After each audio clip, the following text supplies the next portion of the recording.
David Assouline, quelle est la part de tactique et quelle est la part de conviction dans ce que dit le chef de l'État ce matin? Il y a surtout de la tactique, mais assez déplorable à ce moment-là, parce que tout le monde reconnaît qu'Emmanuel Macron est assez intelligent, et là, il joue un peu à l'imbécile.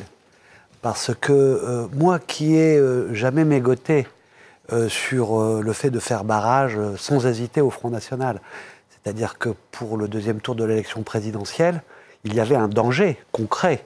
Si ce n'était pas Emmanuel Macron, c'était Marine Le Pen. Là, on comprend, c'est pas de l'invention, c'est pas de la construction. Là, aujourd'hui, on oublie de dire qu'aux dernières élections européennes, le Front National est arrivé largement en tête, avec 25,4% des voix. LR était derrière à 21 et le Parti Socialiste était à 14. C'était déjà un coup de semonce terrible. Donc, quoi de neuf? On n'a pas fait baisser le Front National.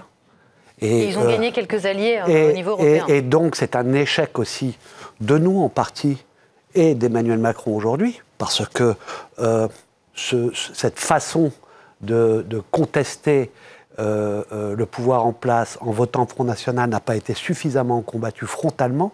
Au contraire, aujourd'hui, je considère qu'on lui fait la courte échelle sur le plan social comme sur le plan des valeurs, parce que l'immigration, aujourd'hui, qui est un des thèmes du Front National, eh bien, on court plutôt derrière, plutôt que d'opposer une autre vision de l'Europe ouverte. Donc, je veux dire seulement qu'aujourd'hui, ce n'est pas voter Macron ou voter pour son parti qui va changer la donne européenne au Parlement. Tout le monde le sait. Ni même... bon, donc, quelles sont les deux forces qui vont constituer ou qui peuvent constituer des majorités? Les sociodémocrates, avec un Pedro Sánchez en Espagne, qui a montré quel peut être le renouveau des socialistes en augmentant le SMIC de 22%, c'est-à-dire en faisant une politique de gauche. Monsieur Costa au Portugal, qui est venu hier réaffirmer son soutien à la liste socialiste. Soutien Macron aussi, je crois, en même temps, non? Non, il est venu hier affirmer son soutien à la liste socialiste. Une vidéo sur son meeting. Non. Mais... Et puis ensuite, il y a en face le PPE, qui lui n'a pas M. Sanchez ou M. Costa à ses côtés, mais M. Orban.